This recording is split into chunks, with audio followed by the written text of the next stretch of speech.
Planning, the Honorable Mahmoud Abdurrahman Sheikh, His Excellency, the State Minister for Agriculture and Irrigation, Honorable Asad Abdirazak Mohammed, Ambassador, the Italian Ambassador, the Somali National Bureau of Statistics Director General. I would also like to recognize, even though he hasn't arrived,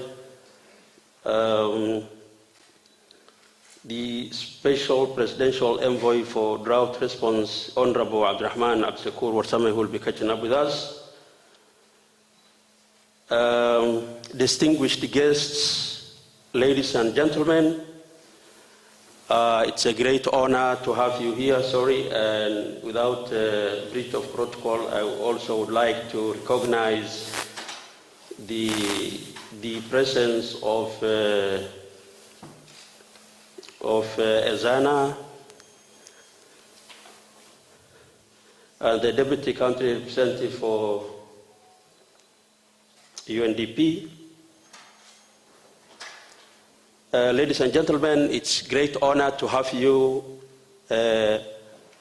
for joining us in this momentous occasion, an important day that marks Statistics in Africa, which is annually marked on November 18 and every year.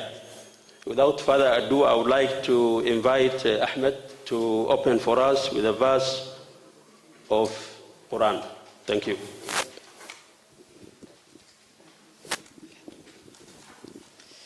Bismillahir Rahmanir Rahim. Qul huwa Allahu ahad, Allahu samad, lam yalid wa lam yulad wa lam yakul lahu kufuwan ahad. Thank you very much. Very quickly, Excellencies, ladies and gentlemen, I will quickly go through the program. We will have a welcome remark by the SMBS Director General, Honorable Sharmarke Farah, and then we shall have today our keynote speaker will be His Excellency Minister Mahmoud Abdurrahman Sheikh for Ministry of Planning, Investment and Economic Development. Thank you very much, Minister, for being with us. Thereafter, we shall have remarks by His Excellency Asad Abdirazak Mohammed, Minister of State for Agriculture and Irrigation. Thereafter, we shall have remarks, if he comes in time, by Abdurrahman Abdishakur Warsame, the Special Presidential Envoy for Drought Response. And then we shall have remarks by Dr. Hussein Haji Noor, who is an SMBS board member. And then we shall have remarks to be made online or virtually by Andy Kotikula, who is the World Bank representative. Thereafter, we shall have a tea break, and followed by a panel discussion on strengthening data systems by modernizing the production and use of agricultural statistics, which is the theme for today's celebration. That panel discussion will be presented by His Excellency Asad Abdirazak Mohammed, who is the State Minister of Agriculture, Honorable Abdurrahman Abdishakur, who is the Special Envoy, Dr. Hussein Haji Noor, SMBS Board Member, Ezana Kaza, who is Head of Programs for FAO. Thank you for being with us. And then finally, Mr. Sharmarke Farah, who is the Director General for SMBS. So without further ado, I would like to invite Sharmarke Farah to make his introductory remarks.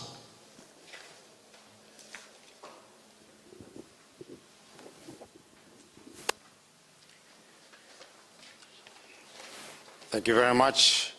Mine is just a prelude to the keynote speech and just to welcome the Minister. But before that, Minister of Planning, Investment and Economic Development, His Excellency Mahmoud Bene, State Minister of Agriculture and Irrigation, Honorable Asad Abdirazak, Excellencies, Honorable Members, government officials, ambassadors, partners, the private sector, media, good morning.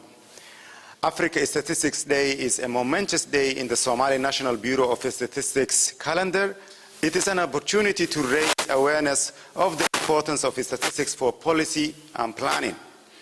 But this year's continental theme of agriculture statistics is even more pertinent. It is extremely apt topic for Somalia, as the country is in the middle of protracted drought and in the middle also of a food crisis. It is an opportunity to refocus on strengthening data systems and the role that agriculture statistics has for improving resilience in agriculture, nutrition, food security in Somalia, and also the wider Africa continent. There are countries that are called, food secure, that are completely food secure. These countries, some of these countries that are actually completely currently food secure do not qualify as what is called food sufficient. That means they do not have the agriculture space to produce their own food. So, for example, these countries include Saudi Arabia, UAE, Japan, South Korea. All of these countries really, they are completely food secure, but they cannot grow enough food within their country for their citizens. That said, but despite Somalia being one of the most food insecure, it is potentially actually a food sufficient. It can grow potentially. It is enough food to feed its own people. So what is stopping us? I think the most important here is that we start with the data or agriculture statistics to form these plans, to form the policies, appropriate policies for investment, so that we can turn this potential food security situation or food sufficient situation into reality. And so the starting point is actually agriculture statistics, and I'm glad this year's theme is about agriculture. Since the inception of the Somali National Bureau of Statistics in 2020, we have been able to increasingly fill the statistical domains and gaps, particularly in economic and social indicators. However, there are two interlinked statistical domains where we still have large gaps. Those are in the agriculture and environmental statistics. Given our food insecurity situation and the worsening climate change impact in our country, developing agriculture and environmental statistics are central to overcoming these challenges. For this reason, and in line with this year's Africa Statistics Day theme and the global strategy for agriculture development, the Somali National Bureau of Statistics plans to conduct a full and comprehensive agriculture census and environmental survey so as to achieve these goals. We are very pleased to have such a high level and senior government officials led by the Minister of Planning, Investment and Economic Development, His Excellency Minister Mahmoud Benebene, and also Honorable Minister of State, Minister of Agriculture and Irrigation, and other distinguished speakers who will add a lot of value to this year's Africa Statistics theme of strengthening data systems by modernizing production and the use of agricultural statistics, informing policies with a view of improving resilience in agriculture, nutrition, and food security in Africa and Somalia. I now take this opportunity to welcome to the stage our special guest, His Excellency, the Minister of Planning, Investment and Economic Development, His Excellency Minister Mahmoud Benebene, to deliver his keynote speech. Please join me in welcoming him with a round of applause.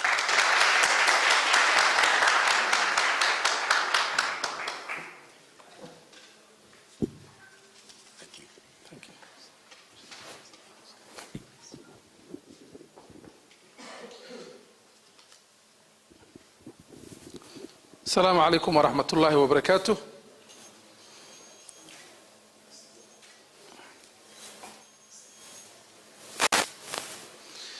Excellencies, government counterparts, international partners, distinguished guests, ladies and gentlemen. Subax wanaagsan.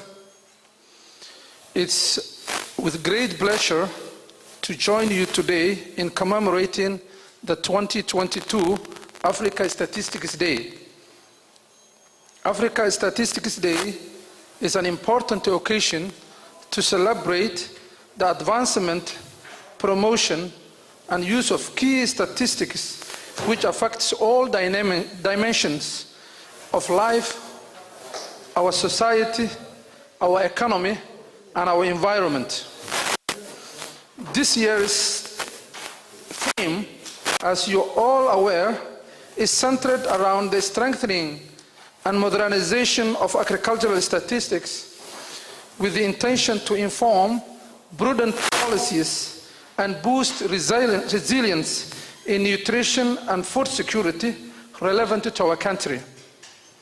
Since agriculture is one of the backbones of our economy, it's a sector that provides source of income to the large proportion of our citizens, directly or indirectly. Since its establishment in 2020, the Bureau has been ably leading the production of official statistics in Somalia.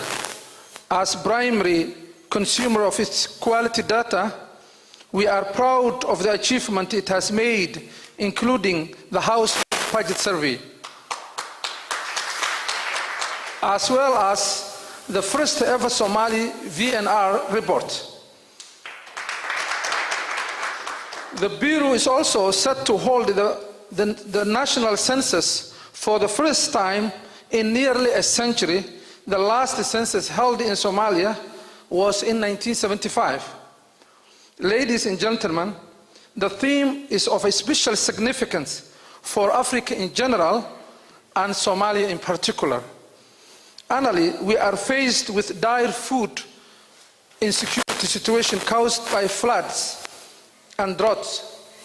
Strengthening dairy systems as well as modernizing its production helps us get true accounts of the realities on the ground, subsequently leading to the formation of policies that positively responded to the actual needs of our communities. Equally, Somalia's economy massively relies on agriculture. To simply put, data in this field is a paramount in our endeavors to radicalize our economy. The government is also working towards coordination on administrative data to enhance and the statistics system. This will in turn feed into the establishment of evidence-based plans and policies to address needs, especially as we embark on the midterm review of the National Development Plan. Mandated with taking Somalia's development agenda forward, Ministry of Planning, Investment and Economic Development remains the biggest consumer of SNBS data. As a government, we are committed to ensuring food security and sustainability, and this can be only achieved with substantial investment in the agricultural sector, which needs statistics for proper planning. Therefore, we remain supportive of the Bureau and encourage other government stakeholders to support the work of the Bureau to collectively realize our national strategic priorities. Finally, we are once again delighted to celebrate this important day with you. Indeed, I once again commend the remarkable progress the SNBS has made in continuing to transform our national statistical system. The Ministry of Planning is extremely proud to call the National Bureau of Statistics its child. On that note, I thank you and happy Africa Statistics Day.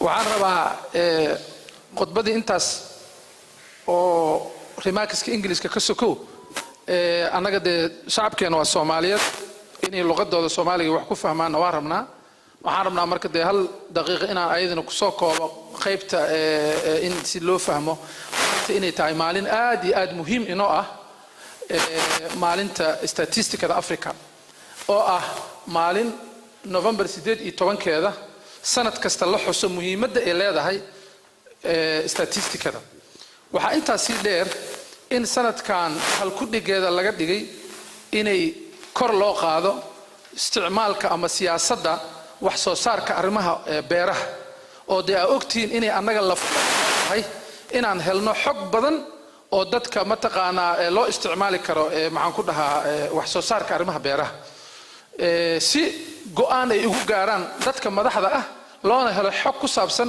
ku filnaanshaha ama cunno ku filnaanshaha maadaama adduunyada culays badan ay ka jirto waxa la dhahaa food insecurity-ga aad iyo aad waxaan rabaa inaan ugu mahadceliyo teamka SNBS oo agaasima sharmaarka iyo inta kale ka shaqeysay oo mar kastaba qayb weyn ka ah inuu institution-kan xoogeysto maalinba maalinta ka dambeysana mas'uuliyadooda ah inay ballaariyaan inay deetada muhiimka oo dalka u baahan yahay ee qaybaha kala duwan ee dalka inay mar kasta soo saaraan ayagoo la tartamayo dhigooda regionalka iyo adduunyada kale insha Allah aad iyo aad u mahadsantihiin salaamu alaykum wa rahmatullahi wa barakatuh.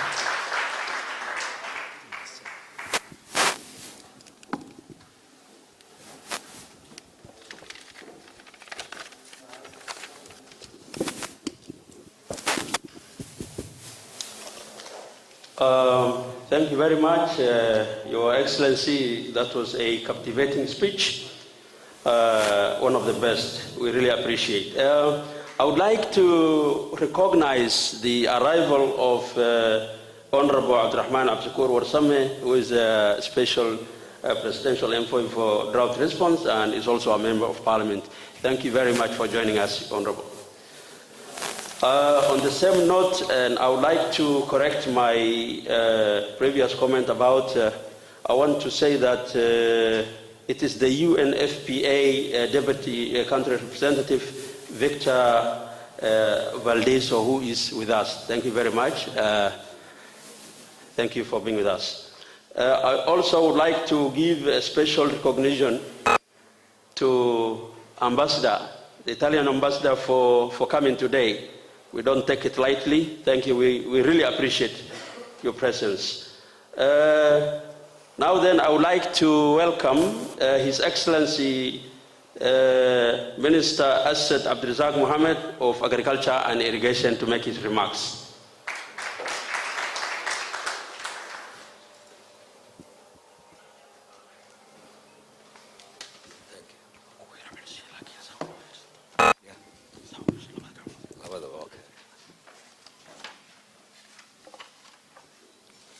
بسم الله الرحمن الرحيم السلام عليكم ورحمة الله وبركاته.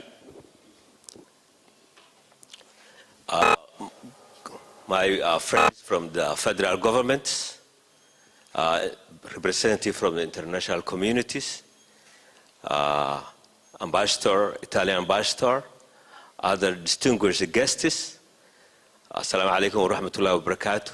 Thank you for inviting me here, the Somali National Bureau of Statistics. If you look at this year's theme, which really agriculture, I feel that I belong to this event as a state minister of agriculture. Somalia has an abundance of fertile land, 8.5 million hectares of arable land suitable for agriculture, 2 rivers with abundant amount of water, irrigation water, 2 growing seasons, Go and Dair. That means most of the countries that we import food has only 1 growing season. But in Somalia, you can grow all 12 months. Go and Dair, and if we get irrigation, we can also grow dry seasons. The agriculture sector has been and continues to be the backbone of the Somali economy. Crops remain one of the main sources of economic activity, employment and exports in Somalia, despite the challenges. Ministry of Agriculture and Irrigation is determined to recover and restore the full productive capacity of the sector so that it can play its role in achieving food security and building peace and political stability through job creation and eventually sustainable economic growth for the country.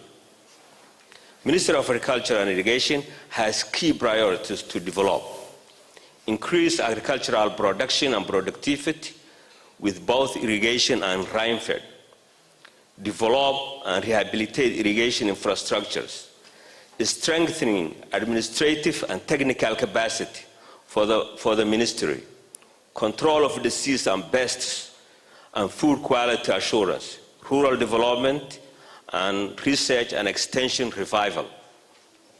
To achieve these priorities is required information collection, analysis, interpretation, and that's what's called statistics. Data and numerical information play a crucial role in growth and development of agriculture. There is no business sector without using statistics, and agriculture is no different, whether it's business or production. Statistics is important in agricultural output, prices of the agricultural commodities, socioeconomic features like population of rural population and employment, environmental aspects, weather conditions, and soil qualities.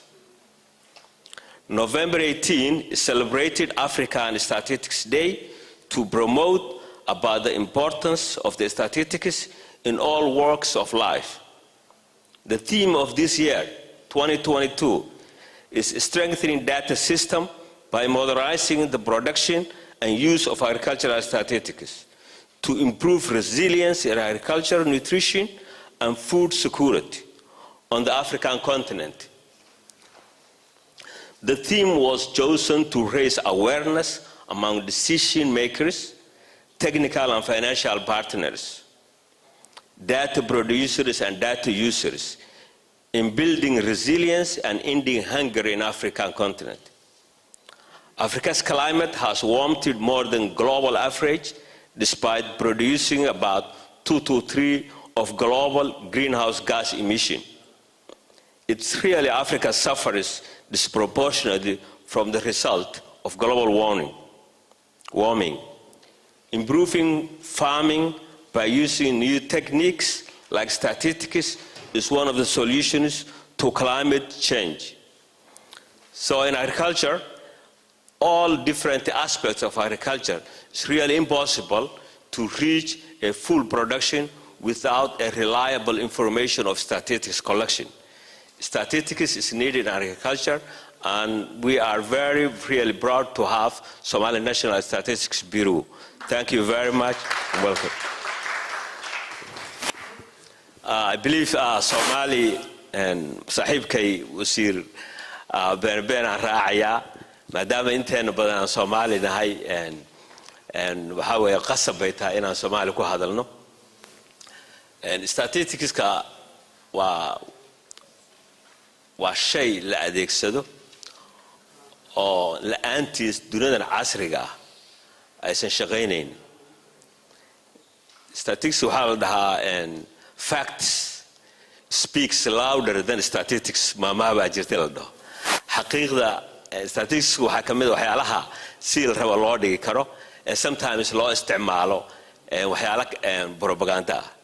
Laakiin basic statistics or sample representative fiican wax walba hadday business tahay iyo hadday tahay mataqaanaa sectorada oo dhan wax qorshe ah planning lama samayn karo. Minister of Planning ma samayn karto wax qorshe ah haddaan statistics jirin. wasaaradda beeruhu ma samayn karto waxa la dhaho appropriation of funds. maxaa xageeba fundska lagu aadinayaa wax soo saarka waa imisa qof baa shaqaysa wadanka, imisa beera ka shaqaysa, dhalinyarada imisa shaqaysa, imisa dhimata. wadanka statistics la'aan ma shaqayn karo. sidaa darteed muhiimadda awlaada beeraha haddaan dib ugu soo noqdo, waxyaalahaas oo dhan haddii ahaan lahayd dhinaca infrastructure-ka iyo kanaalada, haddii ahaan lahayd production-ka, haddii ahaan lahayd price-ka, haddii ahaan lahayd employment-ga iyo shaqaalaynta, waxba lama qorshayn karo, qorshe fiican lama samayn karo haddaysan jirin information gathering ama statistics. sidaa darteed muhiim ayay inoo tahay Somali National Bureau of Statistics inaan yeelano. aad iyo aad bay inoogu fiican tahay qorshaha ama mid ka dhow ha ahaato ama mid ka fog ha ahaato, waxaa loo isticmaalaa informationada la hayo, waxna lama qorshayn karo. sidaa darteed ma aha only ama beero iyo planning kaliya ma aha, wasaaradaha iyo qayb walba oo kamida dawladda ama private-kaba statisticsku muhiim bay u tahay. sidaa darteed haddii ay mataqaanaa aan ku soconno si hamatulhamoga lagama gaadhayo guulaha. Soomaalida waxay ku maamahdaa war helaa kala hela. markii war la helo warkan waxaan informationkii waay, datadii waay warka, markaasaa talada la heli karaa. sidaa darteed waan bogaadinayaa Somali National Bureau of Statistics iyo qabaqaabada iyo sanad walba inay eventgaana samayso. waanu ku faraxsannahay haddaan nahay wasaaradda beeraha ka soo qaybgalka sanadkan. waad mahadsantihiin.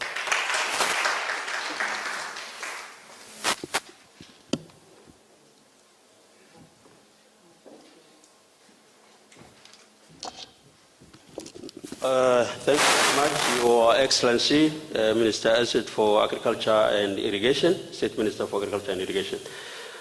I now have the pleasure to invite Dr. Hussein Haji Noor, a member of the SMBS Board of Directors, who has a PhD in genetics and plant breeding, with over 20 years experience in the field of agriculture. It's a pleasure to invite you, Dr. Hussein Haji Noor. Please.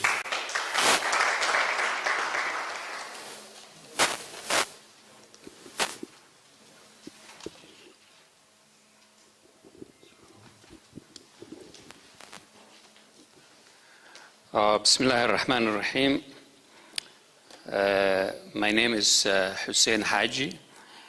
I'm here representing Somali National Bureau of Statistics. I'm one of the board members, and I'm very pleased to be on the board, which in fact is doing a great job in putting and bringing together the data that has been lost for many years. So, in fact, this event has two aspects. One is that we are dealing in a country where we have lost most of the data that we have been using in the past. And the second thing, it touches me directly as a plant breeder. I cannot operate without statistics. Statistics is part of our life. Basically, if you're a breeder or an agronomist or anyone else working in a research program, so statistics basically is the one that will tell you or will guide you how to perform or how to conduct your trials. So statistics has a lot of value in a sense that, as the minister has talked about, it's very difficult to operate without having a guideline in the statistics which will guide you into what to do and how to perform your things and how to plan properly your interventions. I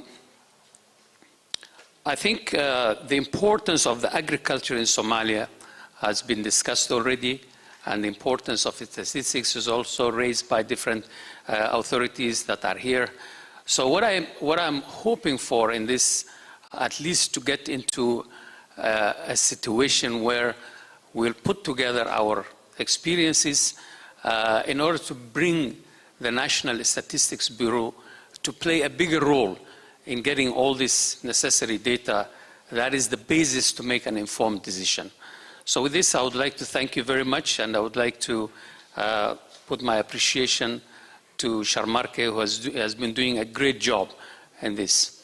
So to give you just in Somali language, waxa waaye statisticada wax badanaa laga hadlay aniga si gooni ii taabanaysaasaan inii sheegay macnaa qofka markuu research ku jiro ama plan breeding in particular waxa waaye noloshaada dhan ay saameynaysaa in a sense that waxa waaye shaqo ma qaban kartid haddaadan statistic aadan waxba ka aqoonin ama aad isticmaalaynin one simple example waxa waaye haddii oo beerta aad dhex joogtid aad rabtid inaad wax soo saarkii inaad kala saartid technology cusub oo la keenay iyo the first thing aad raadinaysid waxa waaye kan technology-gan ma ka fiican yahay midaan haysano marka to know that statistics u baahan tahay sababta waxa waaye inaad beer dhex joogtaa dhici kartaa aad galay meesha kugu beeran arkaysid galay kala arkaysid inay isku kaanshinay leeyihiin aad u malaysid laakiin in reality waxa waaye waxaa jiro wax phenotypic differences lahayo iyo genotypic differences basically statisticada wuxuu ku caawinayaa inaad si xaqiiqa u sheegtid technology cusub la imaaday inuu ka fiican yahay midda haystay iyo in kale marka the importance of statistics wax la koobi kara maaha in a sense macnaa waxa waaye productionka waddanka hadda markaan paper yar markaa qoraysid waxay u baahan tahay inaad xog badan ka ogaatid yani how many farmers oo sisin abuurtay Soomaaliya ayaa jiro how many oo galay abuurtaa jiro marka waxaasoo dhan waxa waaye statistics ku imaanaysaa sababta waxa waaye hadda waxaan ku shaqaynaynaa in a darkness sometimes waxa waaye marka wax yar aad qoraysid xataa lambarka saxda ma heli kartid because daatadii aan maqan marka hadda waxaan u joognaa waxaan umaleynaa inaan arrintaas xoojino we will do our best inaan kala shaqeyno statistics department inaan xoojino insha allah marka waa mahadsantiin dhammaantiin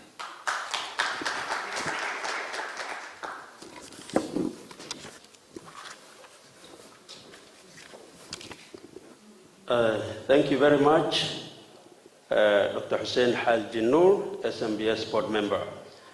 I would like to now invite Mr. Andy Kotikula, who is the World Bank representative, who will be joining us virtually. Andy, do you hear us?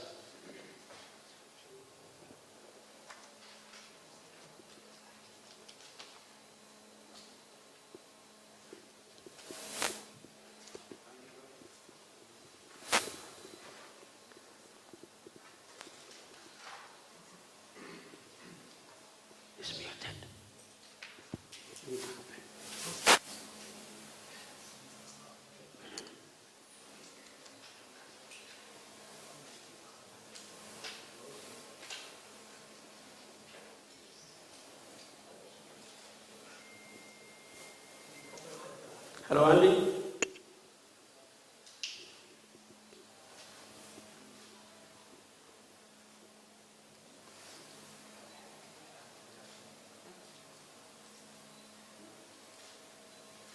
Telefoonka ka saar.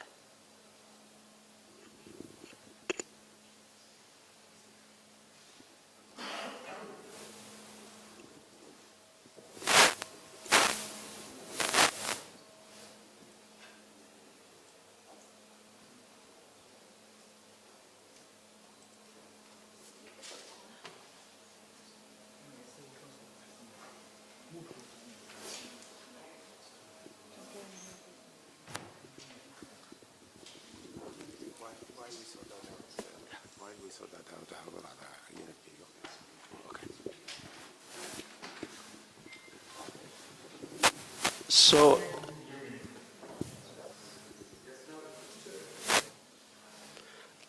do you hear us, Andy?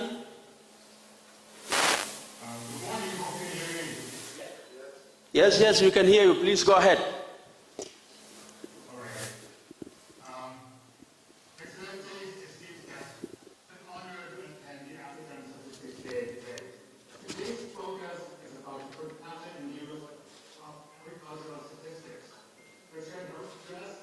Challenges that Somalia is experiencing today. In my view, statistics is important because it reflects the reality on the ground. The national statistics provide the overall picture of the country, which is hugely different perception, and daily observation. For example, I might have a farm in some part of Thailand that I'm from. Using my personal experience, I can only talk about the crop production in my family plot.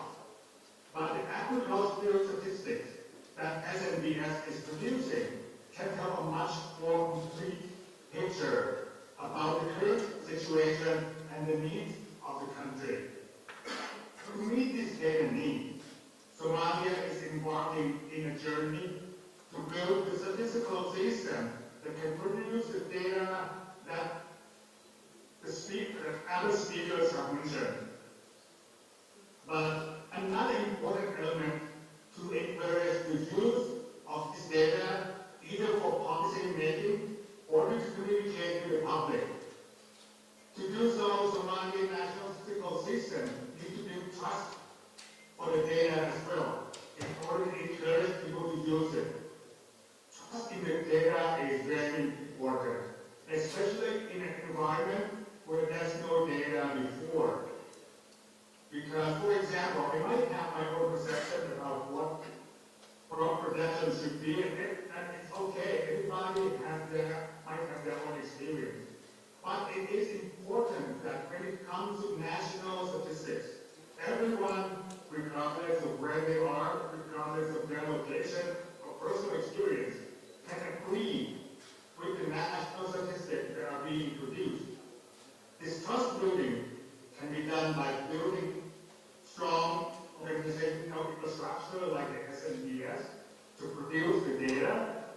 And then to produce this data, we need to follow sound data standards and principles for data production as well as for data dissemination.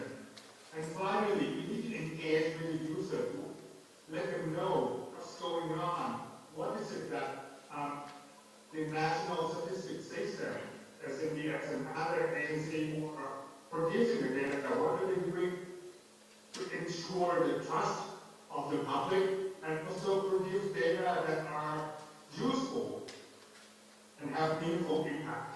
In this regard, I have confidence in SNBS, in the board, and other administrative agencies that comprise the Somalian National Statistical System to build trust in the public. With that, I would like to congratulate SNBS in engaging the public in an event like today, and wish everyone a successful African Statistics Day. Thank you.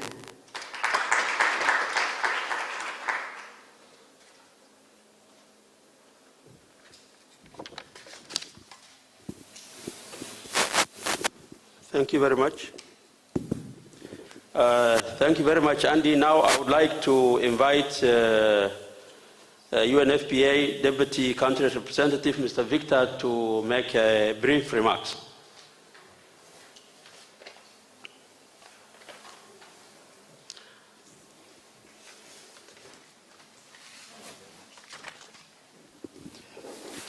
Thank you very much. His Excellency Minister of Planning,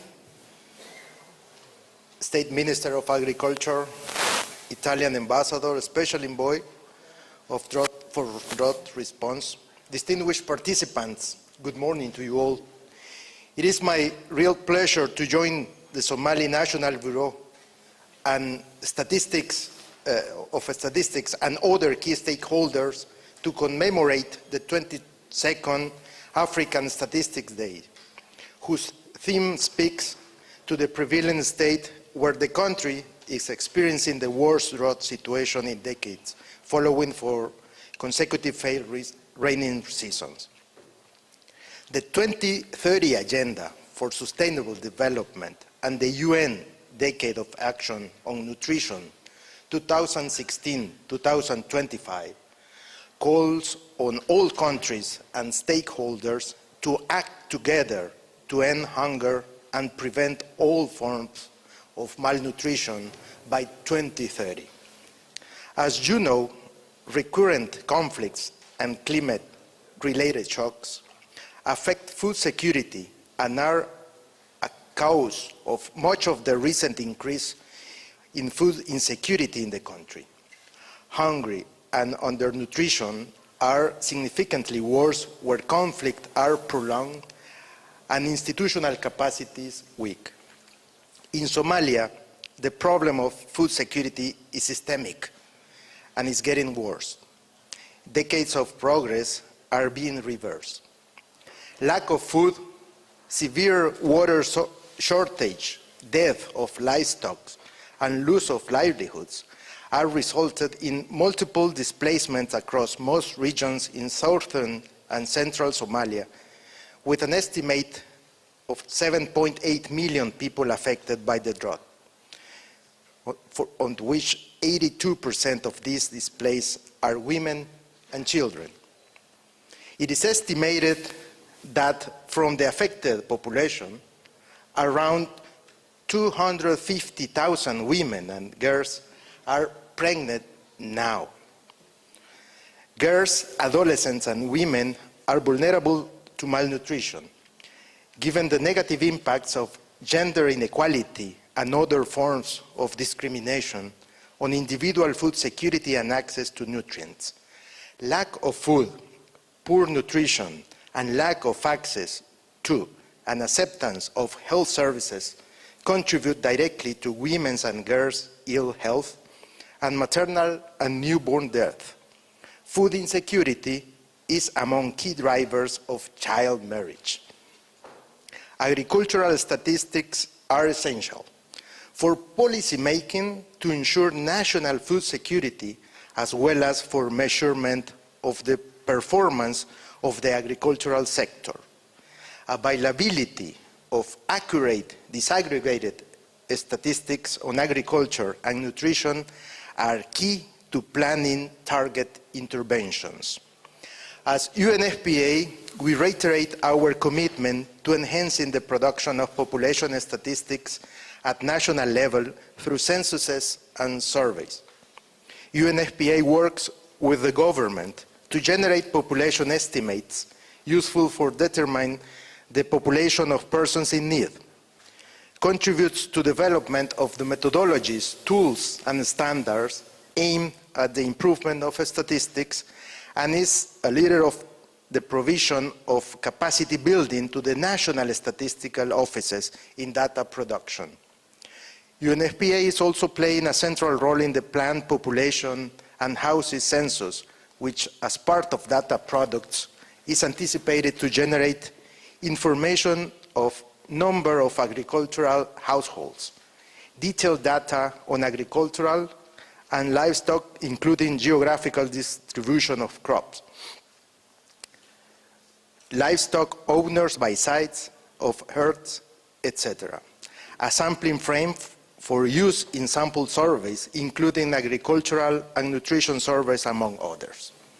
Let me finish my words by congratulating all of you for this event, but especially for your commitment and your work. And let me reiterate UNFPA's commitment to continue supporting the production of population statistics in the country. I wish you a fruitful event. Thank you very much.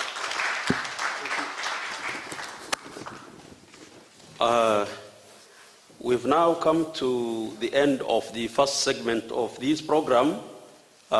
Before I conclude, I would like to recognize the presence of Mr. Takeshi, Senior Emergency Coordinator, UNHCR Somalia.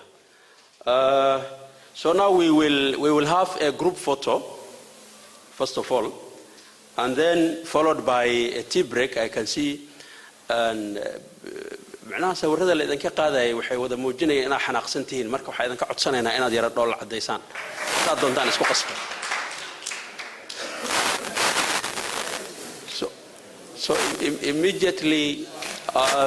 immediately after this we'll have a group photo, and then we will have tea break, and then more importantly, immediately after tea break, we will have a captivating, very important panel discussion. It will be brief, but very important. Thank you very much.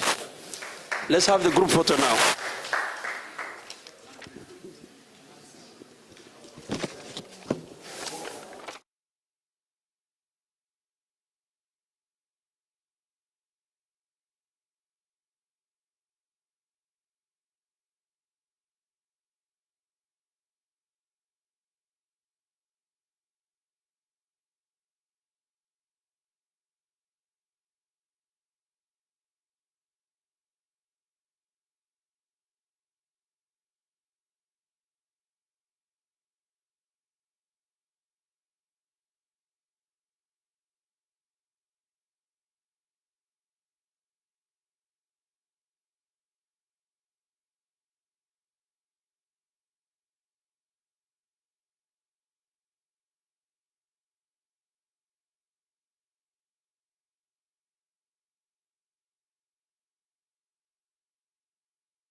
Then last but not the least, the Director General, Somali National Bureau of Statistics, Shamarke Farah.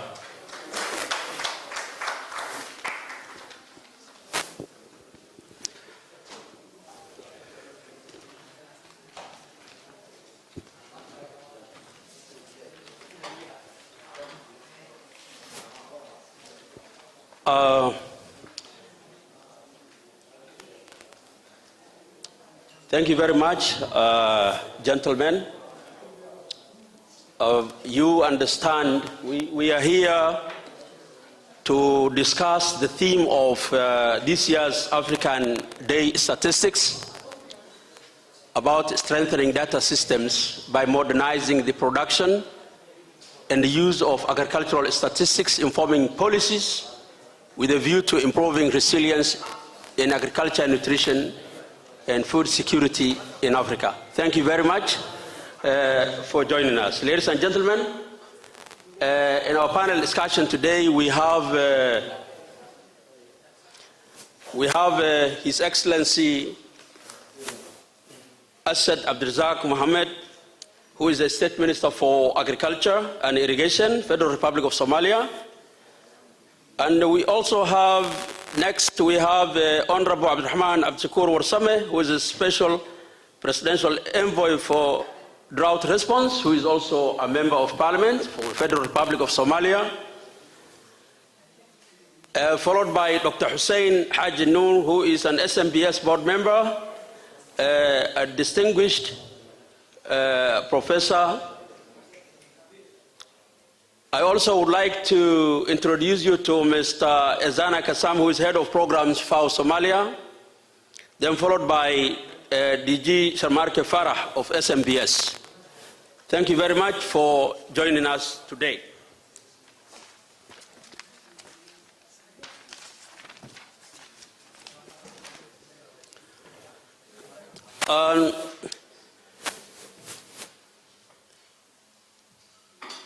We would like to start with a general question for all the panelists. Listening to the remarks by the various speakers, I think there is a general consensus to develop the national agricultural statistics, right? And if yes, then what are the issues that we should be looking at to achieve this? I would like to start with the Honorable Asad.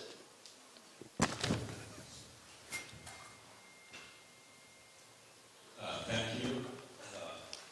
With my colleagues, Adhan, Hussein, Enza, and Shamarke, all of you, and also I would like to greet my delegates and audiences here.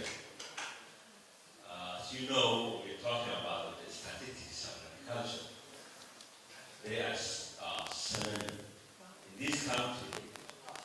Most of the statistics collected is based on emergency response statistics.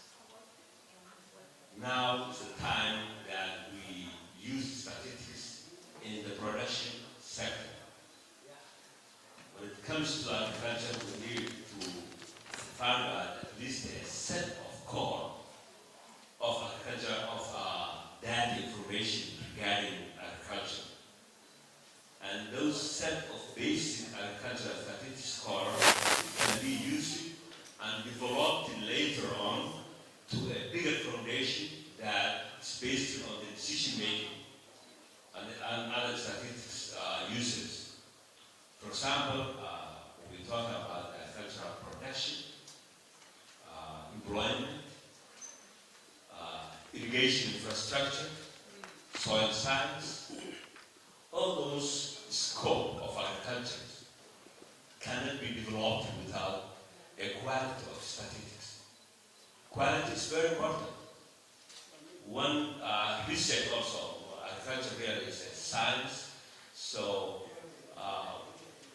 agriculture production without science is really ineffective. So whenever science research and experiment is conducted, the basic tools is statistics.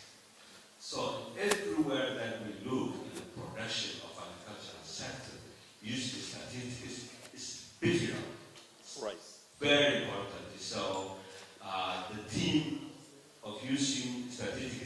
agriculture is very appropriate and really come in good time, because this country, everything is like emergency response, cycle of emergency response. So we need now to go to major development projects, and those projects and the statistics is going to be applied later on into agricultural production. Thank you. Thank you very much, Minister, for that articulate response on the issues under discussion. And I would like to stay with you a little bit, Minister Assad, focusing on your ministry's efforts to develop the agriculture sector in Somalia. What are the most important features to consider for statistics in the sector, and what type of agricultural statistics do we need?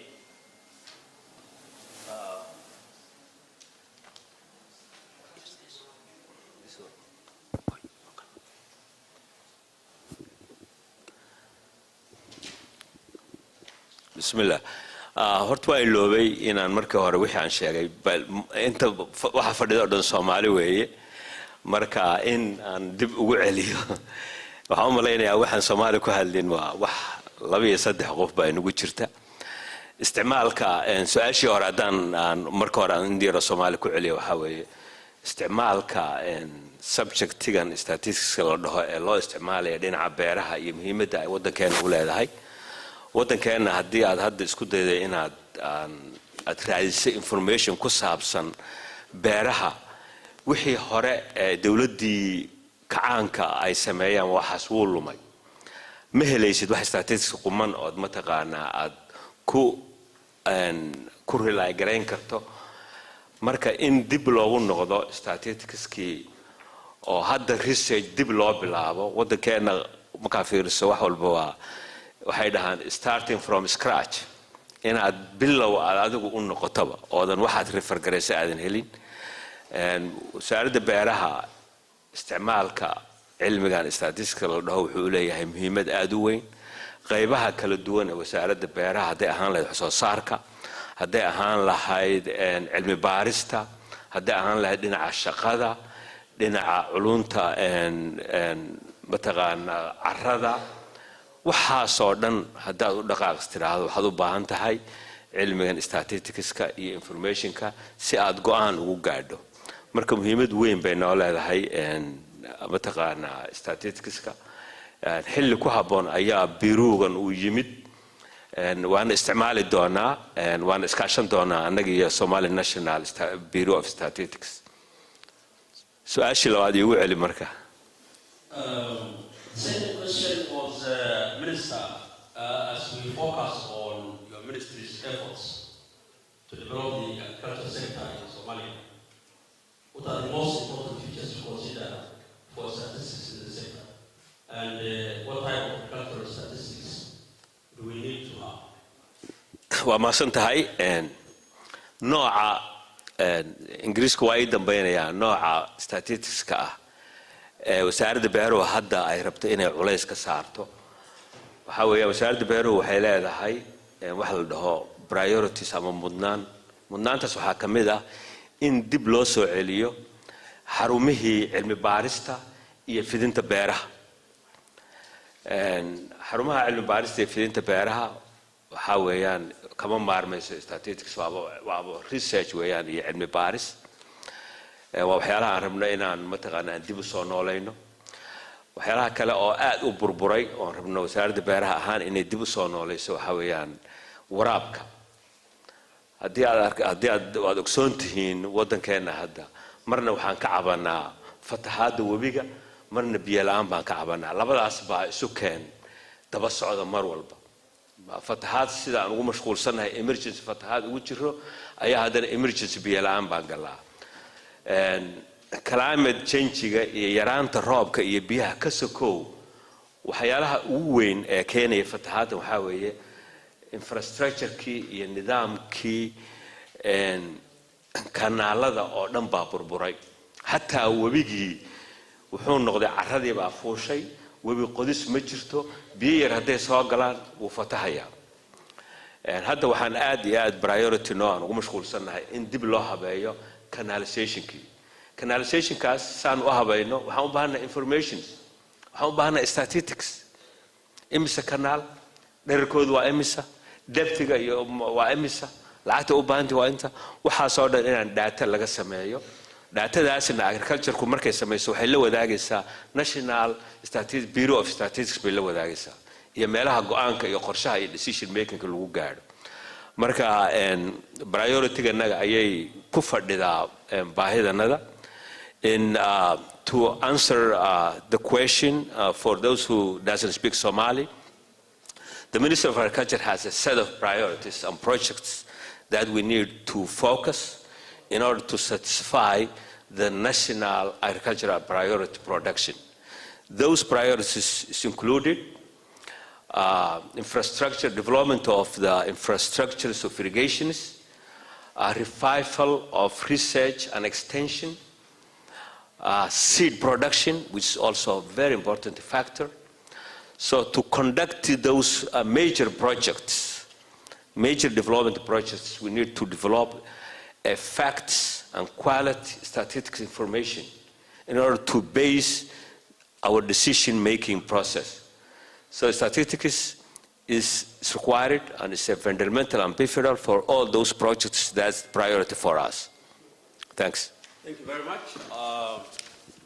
Please pass the mic to Dr. Hussein. Mike waa culus yahay.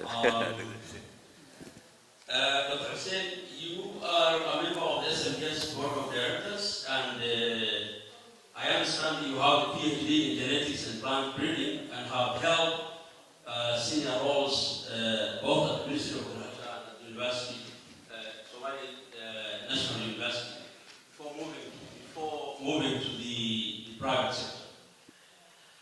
Now, with respect to your vast experience in the agricultural sector, what are the most important features to consider for building resilience in the Somali agricultural sector, and how can statistics improve such resilience? su-aashaan su-aal oo culus waaye resilience marka laga hadlayo waxa waaye meel kasii kulgelaysaa macnaa agriculture keliya maba ahaba haddana waxaan ognahay xaaladda aan ku jirno inay xaalad adag inay tahay oo drought oo xoog leh in mataqaanaa waddankii u hayo roobkii ay yaraadeen marka resilience-gaan hadda aan ku jirno iyo يعني features كان أو هذا أركينه يصير له وجه لها يعني basically وحواي وحكى هذا إنه يب روب يروي روب كان نقول يراضي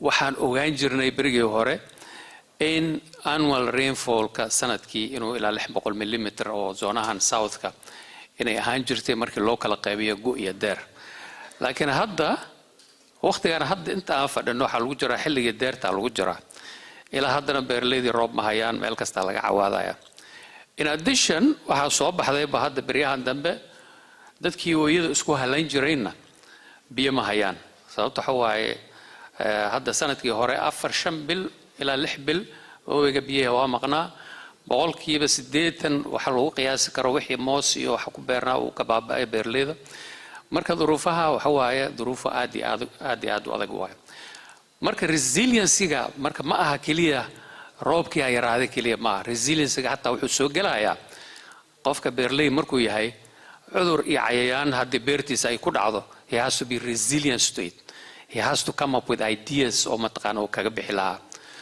waxa kale oo soo galaya waliba soilkiisa ciidiisa noociisa wuxuu yahay inuu hatta mataqaana uu waajihi karo oo ogaan karo what type of soil he has kaas hatta waxa resilience waa soo galaya sababta waxa waaye dhulkaaga hadii uu san nafaqaysneen so you're not able to produce anything marka beerleyda waxa waaye stack uu ku noqonayaa ciidaas oo nafaqada yar marka see loogu bixi karaa waaye marka hadda waxa waaye waxaan ka hadlaynaa what are the strategies for intervention in this number 1 waxa waaye dib in loogu noqdo horta weather information waxa la wixii weather data ah oo mataqaana xog laga heli karo statistical information laga heli karo in dib loogu noqdo oo SNBS inay awood u yeelato inay mataqaana ay sheegi karto 20 sano ka hor roobkeena muxuu ahaa hadda muxuu yahay mustaqbalka muxuu noqon doonaa si ay ugu baarandegaan waxa kale oo dhici doono. And the same thing applies to mataqaanaa inay xogta oo soilka oo Soomaaliya oo dhan la helo. Hadda waxaan ognahay waxaan ka hadlaynaa dhul fertile aan leenahay kan baan leenahay.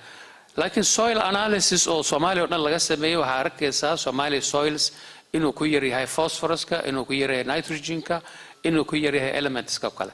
These are the informations oo u baahan tahay si aad planning u samaysid. Haddii xogtaas aad SNBS ay hayso that in this region waxa waaye soil type-kaas ayaan leenahay nitrogenkiisana waa intaas, qofka beerleyda iyo qof kastoo investment intervention sameynayo wuxuu ogyahay what kind of fertilizer uu baahnaan doonaa inuu isticmaalo. Marka yani resilience-ga is a long topic. Dad badan waa sugayaan, marka intaasaan hadda ku koobaya. Please take a minute or two to summarize what you have said in English for the benefit of recording. In English, you can summarize it in English. If you can summarize. Oh, okay. Yeah, okay. So what I'm discussing is basically the resilience is a very wide topic, and it covers a lot of things. And when it comes to agriculture, I mean, people tend to think that, oh, water shortage is one of the issues for drought. But the farmers, they're facing with so many types of resilience that includes water deficiency, difficulties due to insect pressure and disease pressure, as well as difficulties in the production of their soils itself. Sometimes they have a soil which is deficient in nitrogen and phosphorus, where they will not be able to produce anything because of that deficiency. So now, having all that information sourced in one system like the SNMB now, I think will help make an informed decision for the farmers, for the investors, and for all others who want to invest in Somalia. So I think that's in brief. That's what I would say. Thank you very much. Please pass the mic to Honorable Abdurrahman Abdurrahman. Honorable Abdurrahman, you are the special envoy for drought response for Somalia, and over the past 6 months, you've done impressive advocacy at both national and international levels, which has contributed to the aversion of the farming in Somalia. From your experience on the drought, what kind of investment is required by the government and its partners to address the current droughts and build resilience in the agriculture sector? Oh, that's a big question. Oh, ما سنتهاي وأنا نمهد علنا هرت هيئة حاليا هرت ركوك ماتين. هيئة الاستاتستيكا. يا ماتين. صومال معكوتين. إيه الصومالي ملا يا الصعدة الغيرة. ستاتيس. هاي. وحول صومالي ملا. أقدر. وأكون هستين وأنا نيم هذا علينا maalinta u dabaaldegaysaan intaba mikrofonada waa badan yihiin waa inay mahadcelinaynaa runtii su-aasha uu weydiiyey moderatorka waa su-aal aad u weyn see looga hortegi karaa soo noqnoqoshada abaaraha iyo see lagu dhisi karaa adkaysiga bulshadeena u adkaysan karto abaarta haddayba soo noqoto labadaas waa su-aashiisaan u gartay runtii dee abaaraha aaday noogu soo noqnoqdeen oo markii hore 10 sanaba mar ay dhici jireen laakiin hadda waxaa moodaa in 4 sanaba mar ay noqdeen sababaheedana waa wax la garanayo oo adduunka cilmiga waa wax available ah aqoon la'aan adduunka ma jirto kow waxaa ka ah isbeddelka cimilada adduunka ka dhacaya kow ka ah waxa ugu weyn oo sababay waa midaas soo hadda doctorka sheegay roobkii waa yaraaday hadduu da'ana roobkii xataa kama faa'iideysan karno oo malihin karti aan uga faa'iideysano oo biyo aan ku ceshano hadda rooba ka soo qaado wuxuu ka da'ay Puntland aan arkay magaalo kamida Qardho biyii dadkii ay qarqiyeen laakiin biyahaas lagama faa'iidin hadda oo water management meel lagu qabsado biyo oo lagu celiyo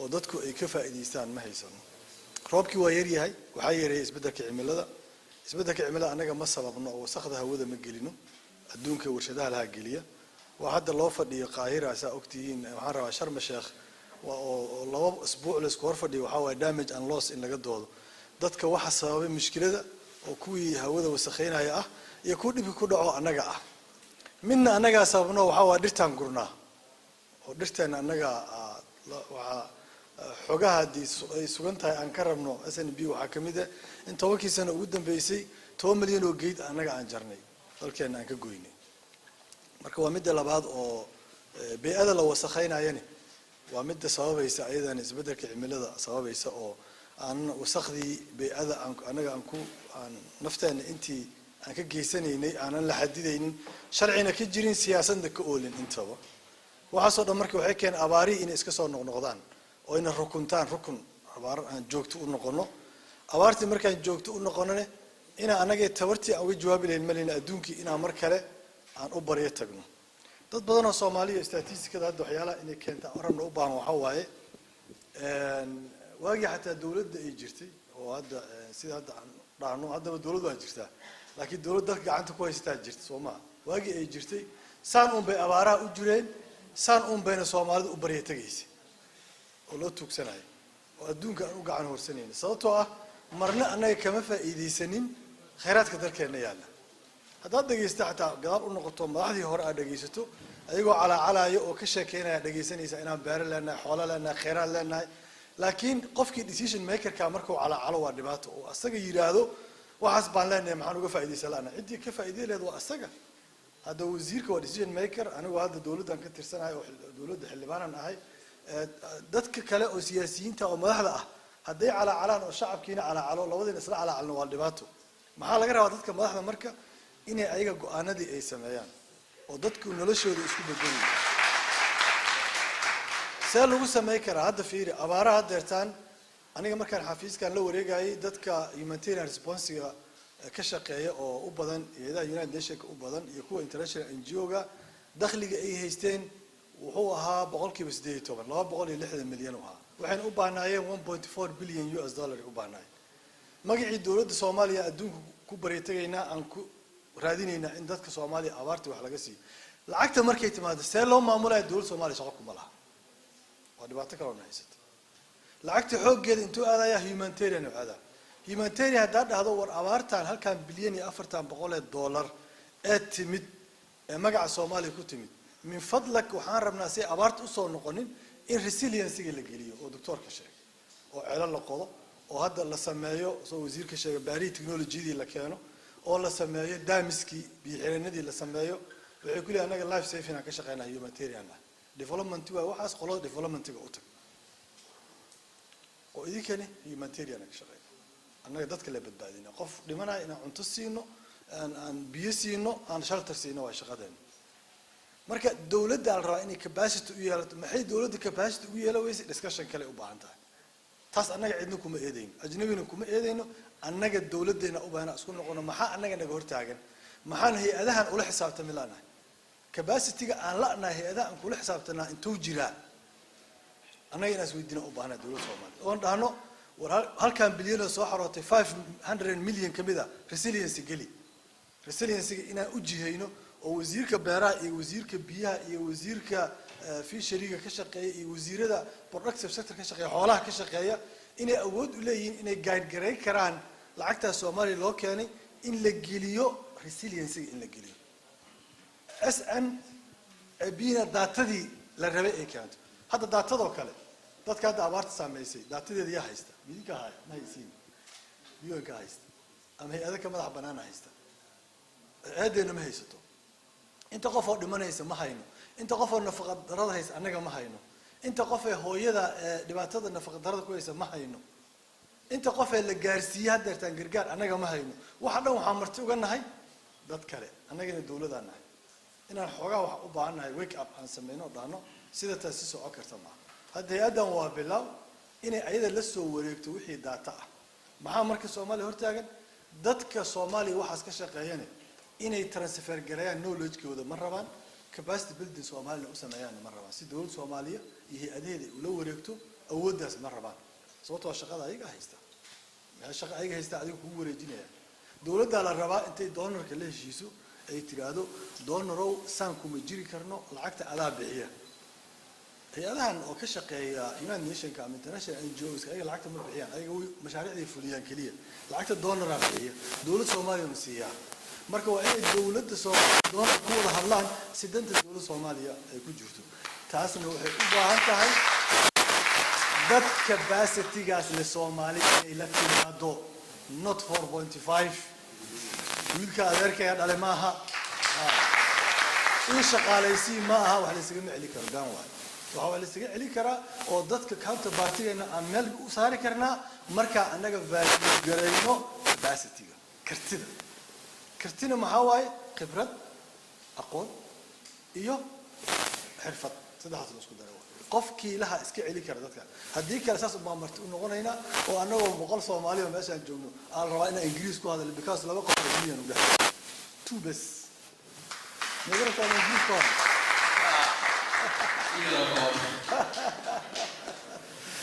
ما قد أبدي بقصة ولا نجيب نجيبهم هذا. Thank you very much. And to answer shortly, the question about how we can prevent the recurrence of the drought and we can build the resilience of our community, we need to look at the root cause of the drought, which is mainly climate change, which Somalia doesn't cause and contribute to the climate change. We are not contributors of the climate change. Right. We don't cause the climate change, but we deal its dire consequence. To address that, we need to participate.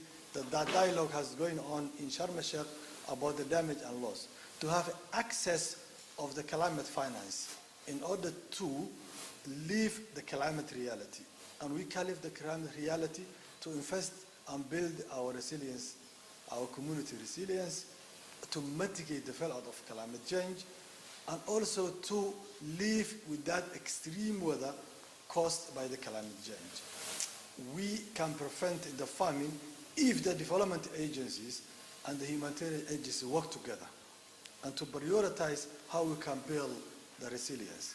If the humanitarian community gets the drought response funding and they don't want to look into investing the development, which is the resilience, and they said we are here to only deal with the life-saving issues, not our business is not to invest the resilience, we will continue facing the recurrence of the drought.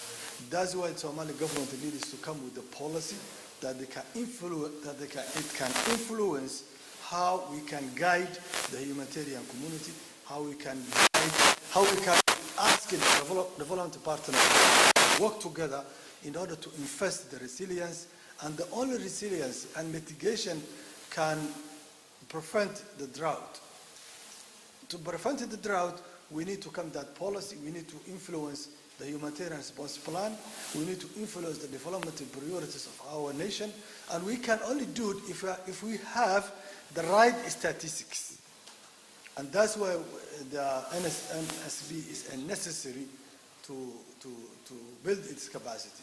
We also need the agencies who are now responsible, who has now have our data, who are now working in humanitarian field, who are now working in the development field, to build the Somali institution capacities and to transfer their knowledge to the local institutions. We cannot depend and rely on forever other agencies unless they transfer their knowledge, unless they build the capacity of our institution, unless the donor trusts us, Somali government.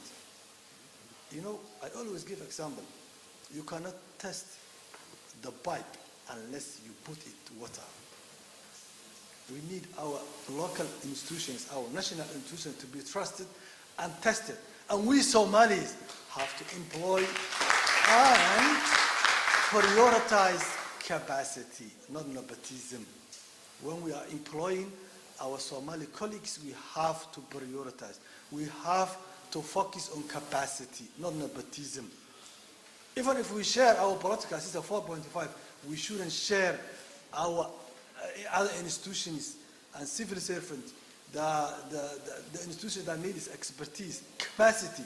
We shouldn't allocate the resources and power and structure of the government institutions 4.5. Otherwise, we'll stay forever here. And thank you. very much. That was exceptional intervention. Now we'll give the mic to Zana. Zana, FAO leads the UN and international efforts to defeat hunger and improve nutrition and food security. FAO Somalia has been investing significantly and constantly in the agriculture sector for the past 3 decades. FAO is also in charge of the Food Security and Analysis Unit at SNAU. How is FAO assisting the government with filling agricultural statistics gaps to better inform plans and policies for improving resilience in agriculture and nutrition and food security in Somalia? Thank you very much. To come after such a powerful speech, it's going to be an uphill task for me, but let me try. I think, first of all, I would like to thank SNBS, in light of this agriculture statistics team for the Africa Statistics Day, for them to organize this very important occasion and celebration. I would like to appreciate, and I would like to refer to the team itself. It has 3 important topics on this year's Statistics Day. One is modernization of the production and use of the agricultural statistics. The second one is strengthening of the data system itself. And the third is the importance of high-quality agricultural statistics in informing policies for improving resilience in agriculture, nutrition, and food security. I would like to mention maybe first globally what FAO does in that aspect, and then I'll come to what we are doing in Somalia. On the modernization of production and use of agricultural statistics, globally, FAO continue to work towards the establishment and improvement of conceptual frameworks, methods, and standards used to collect, process, and disseminate agricultural statistics. For example, we have made measurement of food security more accessible in countries through the food insecurity experience scale methodology, and also improved resilience measurement index framework, which is used to ensure that there are rigorous analysis on how households cope with shocks and stressors. There is also a flagship capacity building initiative under the Measuring SDG program, which helps countries to report on the 21 SDG indicators under FAO custodianship. So both the FAO Global Strategic Framework and also the FAO Somalia country program framework, they are clear in the important role of data and evidence generation, but also the importance to have FAO's critical role as a technical and specialized agency to support the government to generate high quality data for food and agriculture. As you have mentioned, FAO manages FSNU and Swalim in Somalia to contribute greatly to provide timely and quality data and information in the area of food security and nutrition, agriculture, land and water. FSNU was established in 1994 following the collapse of the government institutions, and Swalim in 2001 to fill in the gap in the production and dissemination of quality data and information to assist the government and all development and humanitarian decision makers. Maybe just want to highlight what these 2 units do or contribute, the government and all the development actors. Swalim has a strong GIS and remote sensing unit that maps and monitor the agriculture production areas. And it also supports the monitoring of agriculture infrastructure, rehabilitation, the flood protection infrastructures, and river breakage. It also assesses the impact of those infrastructures on the protection of farming land in the riverine areas. Swalim also supports the government by providing the drought and flood early warnings to support the disaster preparedness, basically to mitigate the impact of those shocks.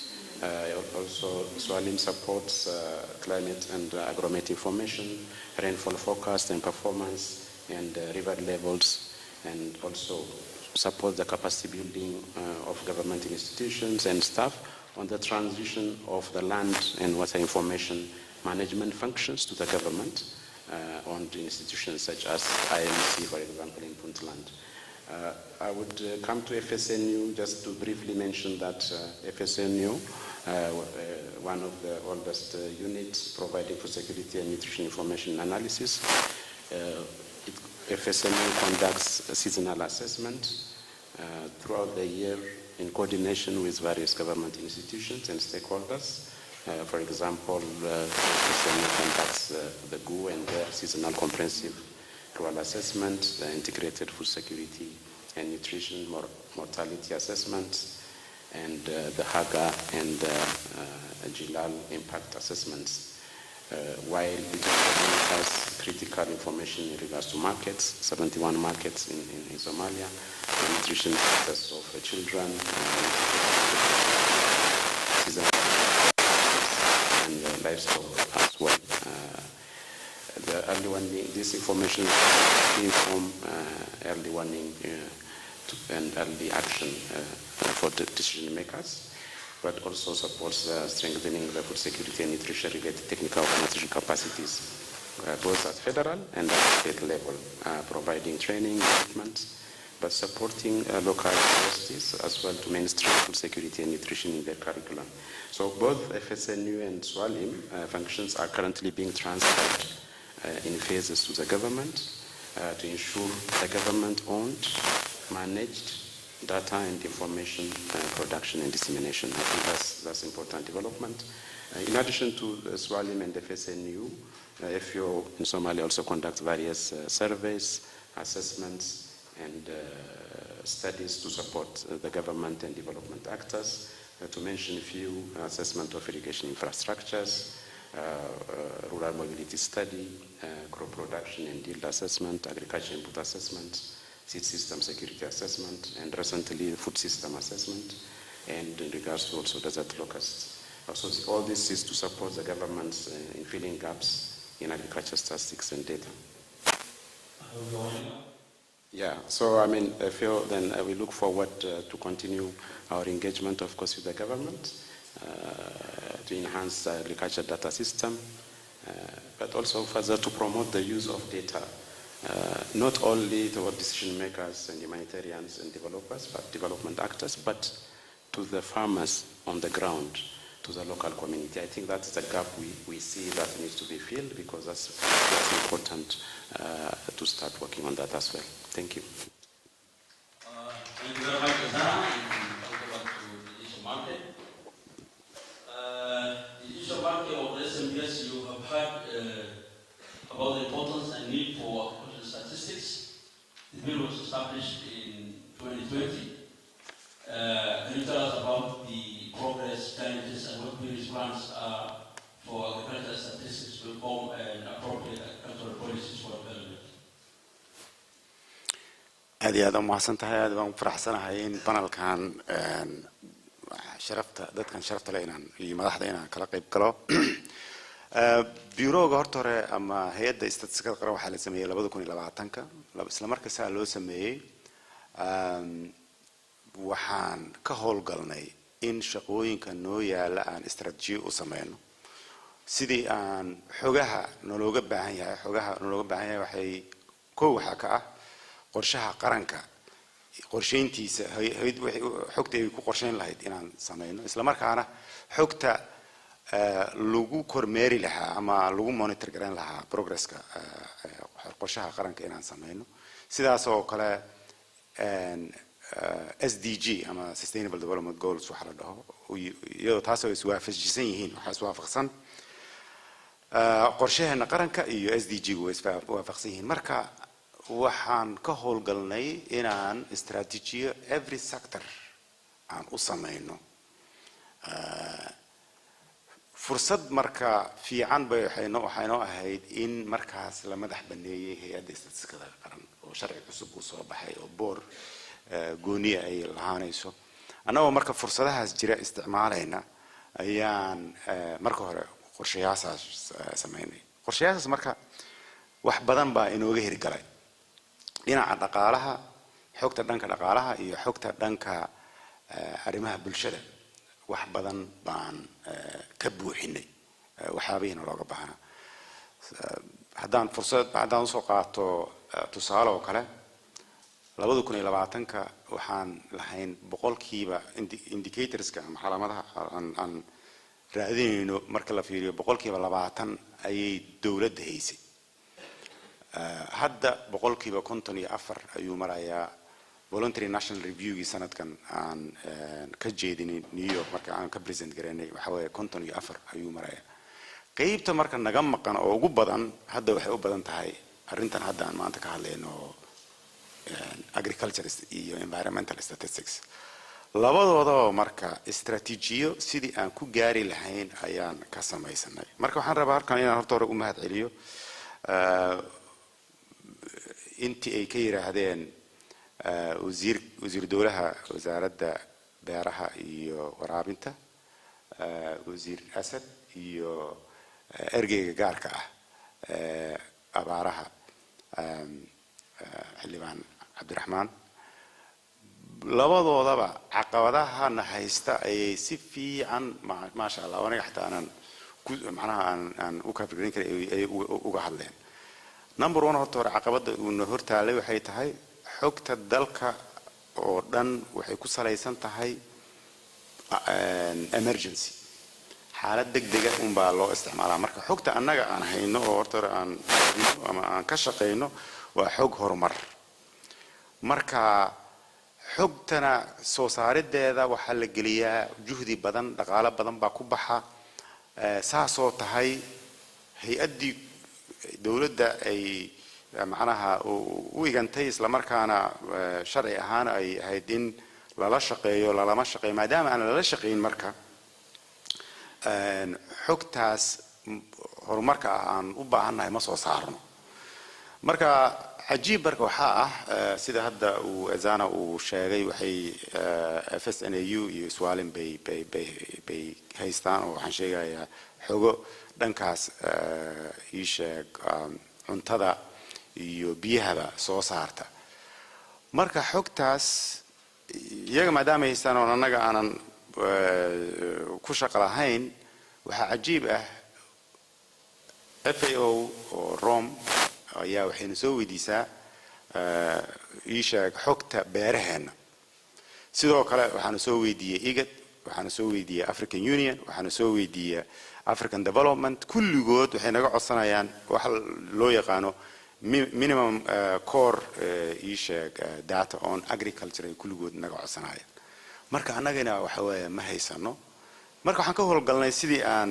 waxaas ula soo noqon lahayn annaga uga shaqeyn lahayn juhdi badan aan gelinay sida uu ergeyga gaarkaana u sheegay weeyo waxay tahay deeq bixiyaasha ayaa actually horumar raba maxaa yeelay canshuurta dadkoodii baa bixiyay waxay rabaan in macnaha canshuurta dadkoodii ay u baaqato oo bari aad maaragtay waxaan aad horumartay doonayaan laakiin waqtigii burburka ahaa oo sagaashameeyadii iyo waxa weeye hay'adihii la wareegay howlihii dawladda ma doonayaan in ay dib u soo celiyaan marka waxay u baahan tahay marka ma aha formula oo aad u adag waxa weeye sida uu u sheegay waa ergeyga waxay u baahan tahay dawladda oo capacity-geeda dhista dawladda oo wada shaqeysa dawladda oo hal cod ku wada hadasha la xisaabtanta inta kaliya loo baahan yahay intaas way marka waxyaalaha annaga hadda ii sheegaan aad isugu dayayno hay'adda istaatistikada qaran inaan sameeyno dhiirigelin iyo diilaan noo leedahay in wasiir dowlaha beeraha iyo waraabka iyo ergeyga inay ka hadlaan ama inta ay ka yiraahdeen marka talooyinkaas iyo tusaalooyinkaasna waxa weeye waa insha Allah waa aan baqaadina si caqabadahan aan uga gudubno waxa soo haray marka maxaa inoo qorshe ah waxa inoo qorshe ah hadda inaan sameeyno agriculture census ama tirakoob dhanka beeraha ah beerahan by the way markaan dhahno halkan waxaan kula jeednaa waxa ku jira kaliya ma aha waxa ku jira agriculture waxa ku jira xoolaha iyo kalluumaysiga ku jira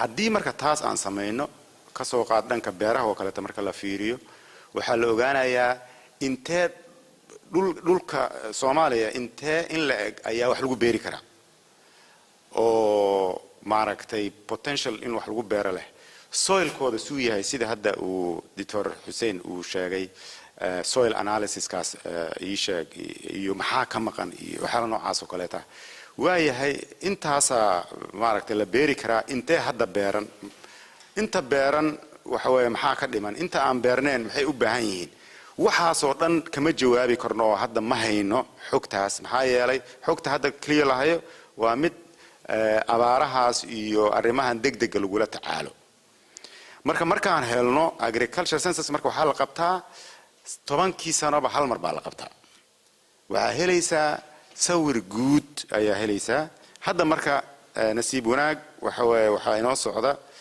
wada hadal fiican dhinaca bangiga adduunka in sanadka soo socda la maalgeliyo haddii marka censuska aad samayso oo xogtaas qiimaha leh aad ka soo saarto sanad walba waxaa samaynaysaa ama horta marka iyo nafarkeeda ka soo saaraysaa master sample frame for agriculture wax la dhaho sanad walba marka in yar oo matali karta oo censuska waa wax ballaaran oo dhulkii oo dhan in la soo maro oo la tasgareeyo u baahan oo dhaqaale badan uu ku baxayo marka sanad walba waxaa fiirinaysaa maxaa soo kordhay maxaa intee laga gaaray wadamada marka dariskeena inta hadda aan idin sheegay way leeyihiin 10 sano ay qabtaan agriculture census sanad walbana sample frame kaas ay waxay u isticmaalaan inay survey joogto ah ku sameeyaan si marka taasaan u baahannahay oo hadda inoo qorshaysan taasaana aan isleeyahay waxa weeye waa uga gudbaynaa aad iyo aad u mahadsantahay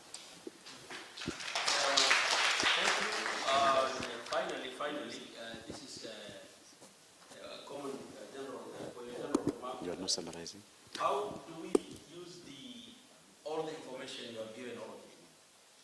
How can we use that information to inform policies revolving around the improvement of resilience in agriculture, in nutrition, and in food security?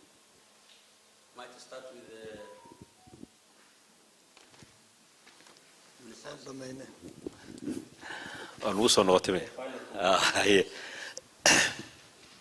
intii aan ka jawaabin su'aashaas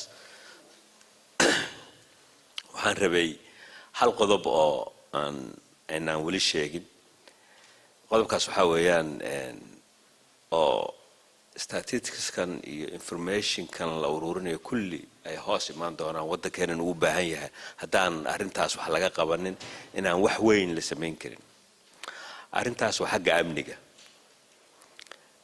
waan ognahay dhulka beeraha hadda markii la dhaho warbixin laga soo qaado statistics laga sameeyo challenges baa ka jira caqabado ayaa ka jira dhulkaas marka waxaan aaminsanahay dhalinyaro marka saa u fiiriyo waa audience waa dhalinyaro miidhan baa fadhida beeraha iyo xoolaha iyo kalluumaysiga waxaas oo dhan beeraha waxa la isku dhahaa agriculture dhulkuna hodan buu ka yahay dhulkeen waxaas dabeecadiisa haddii waxyaalahaas oo dhan markaad fiiriso hodan buu ka yahay way adkaanaysaa ilaa cadowgaas waddanka ku habsaday la iska xoreeyo in waxyaalaha hadda aan ka hadlayno oo dhan la horumariyo in nolol iyo shaqo iyo la helo marka markasta taasna waa in maskaxda lagu hayo sidii looga qayb qaadan lahaa mataqaanaa xoreynta waddanka in laga xoreeyo cadowgaas inagu habsaday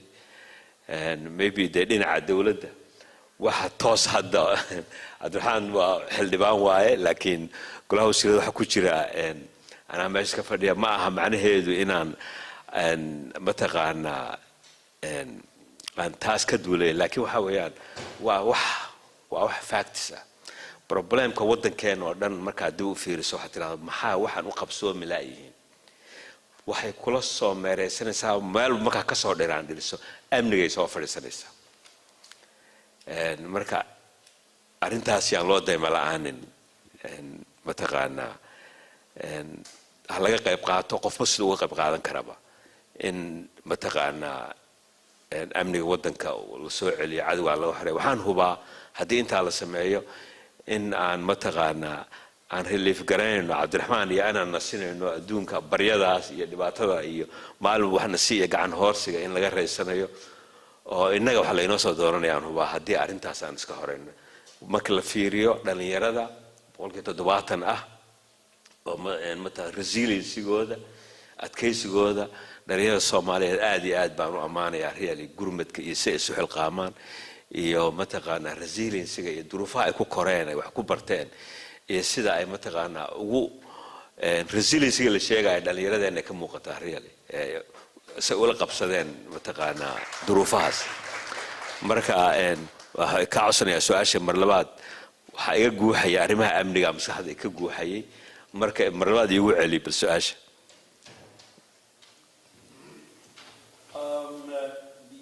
The question was the aggregation of all the information gathered so far.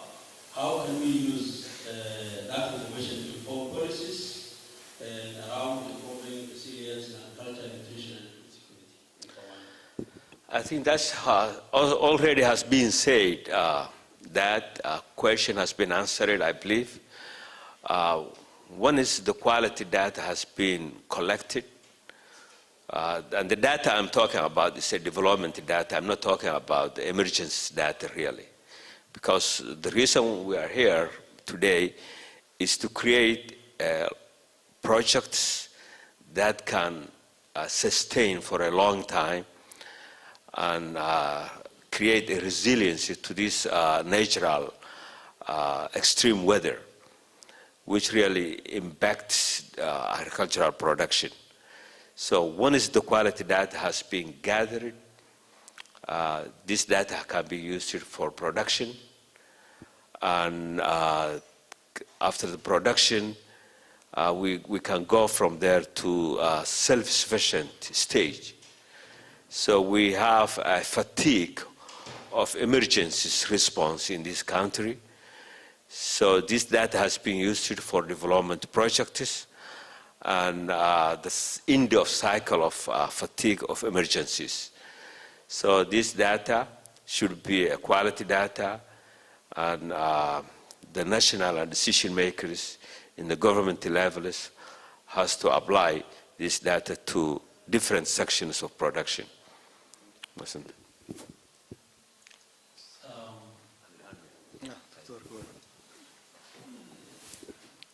Same question. Same question. horta jawaabta inta badan wasiirka bixiyay laakiin hadda waxa waaye si aan ognahay waxa ugu muhiimsan xogtaan helideedii sharmaarka hadda soo noo sheegay marka inay ay u socdaan jihadan development data inay soo ururiyaan hadda mesela waxyaabaha su'aalaha ugu waaweyn la isweydiiyay waxa waaye oo sharmaarkan mar walba oo mataqaana ay ku fadhido oo jawaabna uusan u haynin maanta haddii la yiraahdo dhulka oo hadda la beerto oo misgada lagu beero ama galey lagu beero ii sheega dilaho misheega waxayna ku tahay sababta waxa waaye waa ninkii dhamaa oo statisticada u qaabishnaa marka anagoo dhan hadda waxaan u joognaa meeshan saan ugu kaalmeyn lahayn aan u heli lahayn xog fiican oo informed decision lagu gaaro marka dhinacan wax yarkoo aan u leexdo oo drought-kan iyo hababka loogu bixi karo waa sheegnay macnaa wax cusub ma aha horey u sii jireen dawladdii hore waa jirtay sida hadda uu mataqaanaa invoiga noo sheegay de ka horna qaryaalka horena waaba jireen drought-kan wax cusub ma macnaa siyaabo badan oo loogu bixi karo waa jira laakiin one practical example oo hadda aniga personally aan la kulmaa idin sheegaa macnaa anaga beeraha waa la shaqeynaa beeralidana waa la shaqeynaa waa joognaa gobolo badan iyo waxaan ka qabanaa jiro marka sanadkan hadda gugina soo dhaaftay waxa waaye sanad awaareeday ahayd meelihii oo mataqaanaa oo rainfed ka ahaa oo misigada waxa lagu beeri jiray waa baaba'een meelihii oo shabeellooyinka shabeellaha dhexe iyo shabeellaha hoose beledweyne laga bilaabo ilaa hoostaas way soo maraya marka beeraleydu waxaan ku encourage garaynay inay early planting inay subiyaan inay dhaqso u beertaan si roobka ay u helaan marka badankoodu way sameeyeen marka waxaa dhacday webiga ka go'ay beertii u taagan wabiga go'ay wabiga ha go'ee laakiin ninkii beerta u taagan tahay muddo intay ka maqnayd wabiga u imaaday roobkii u imaaday waxaan aragnay in beerleyda qaar oo macnaa productionkooda oo ay laba laabantayba macnaha waxaan ka wadaa ayadoo awaar jirto laakiin there is potentiality still waxbaa jiro oo laga faa'iideysan karo especially yani dhinacaan wabiyada marka envoygeena meeshaan oo la fadhiyaa at least macnaha laba systema jiro rainfed iyo irrigated agriculture marka potentiality-ga oo wixii laga waayo oo rainfed ko abaarta saameyso waxaan leenahay wabiyada oo laga faa'iideysan karo wax keeni karaan oo production-keedana ay dabali karaan marka taas waxa waa haddii focuska oo xoog loo saaro dhinacaas waxa laga yaabaaba inaan mataqaanaa oo wax soo saarkeena aan laaban karno sababta waxa waaye inkastoo hadda security issue uu jiro laakiin potentiality-gaas waa jira waa ka baxay. You want me to come in on the same question? I think how do you use statistics or data to inform resilience? I think that's a question. What we need is basically a very robust data system where all stakeholders involved in data collection coordinate, and the data which is collected is analyzed in a way that how can we achieve resilience of specific communities in specific agroeconomic zone, agroecological zone. And the focus needs to be resilience. There is now methodology how to measure river resilience of households. It's called the REMA methodology. It was developed in Ethiopia, Somalia, for your information, and it is being used in different countries currently. But you know, we need, as Honorable mentioned earlier, we need to understand what makes some communities more vulnerable to those shocks than the others. I think that's very important. If you looked into the last IPC 3 and 4, 8 seasons, there are specific areas in the country who are in IPC 3 and 4 and above, which means there is underlying vulnerability of those communities which makes them more vulnerable than the others. It is not that, for example, the drought currently, the water scarcity is much severe in those areas as compared to other areas. So we need to look into, those factors, the key drivers of those vulnerabilities, and address them and design programs, policies which will target those specific communities. And so our policy needs to be guided then by the data and information we collect from those specific areas, which should be able to define those challenges. And then to increase agriculture production, there are only 2 ways of increasing agriculture production in general. One is you expand the area, and if it is crop, for example, you expand the area of production.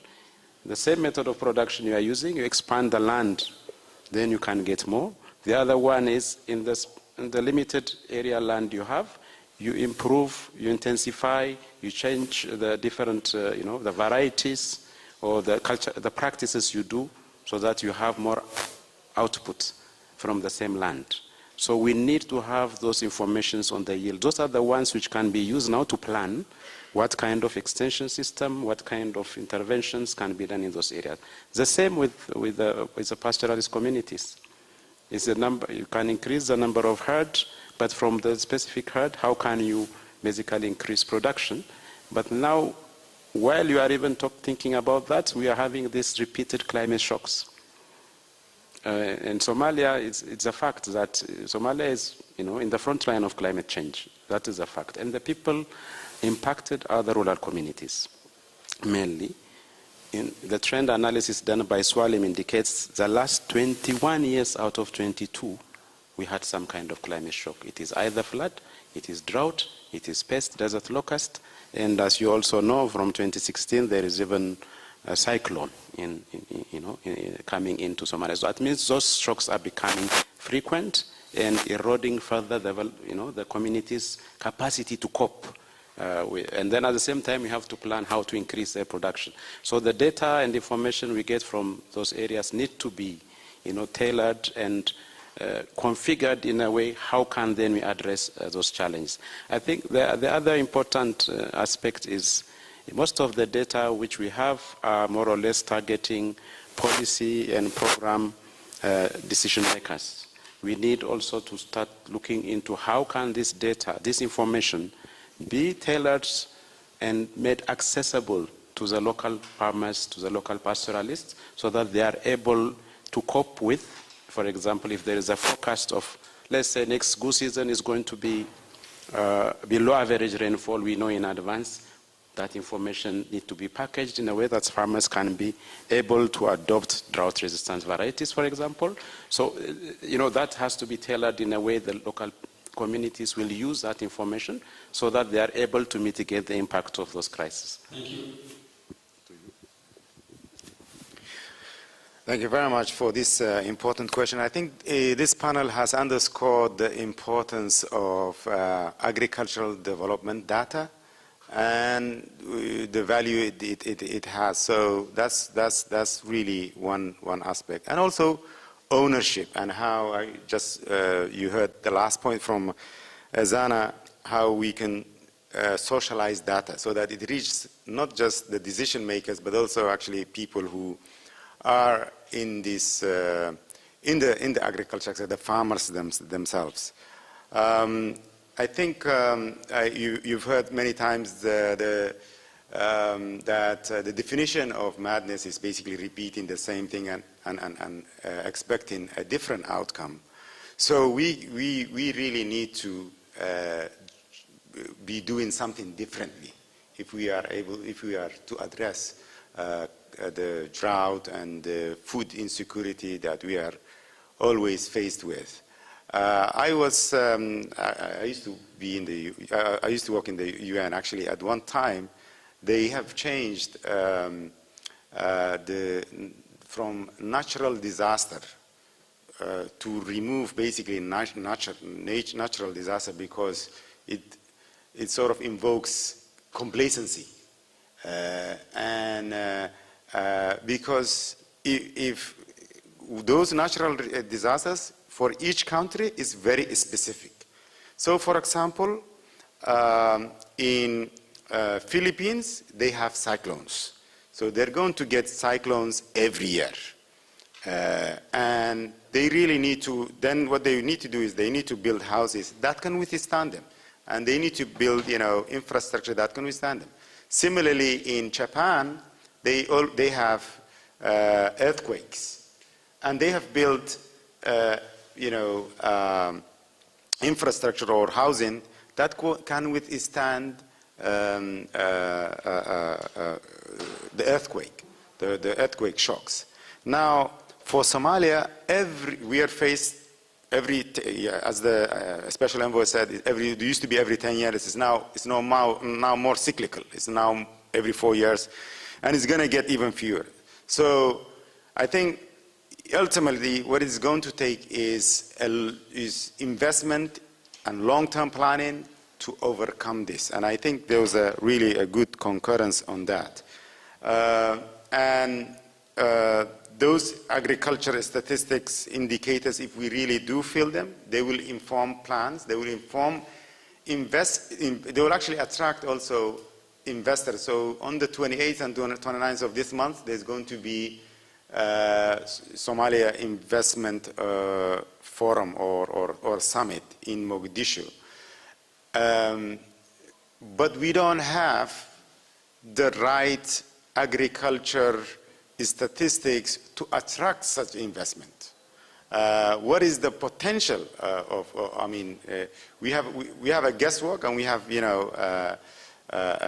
humanitarian emergency data, but we don't have really the statistics to attract them. So I think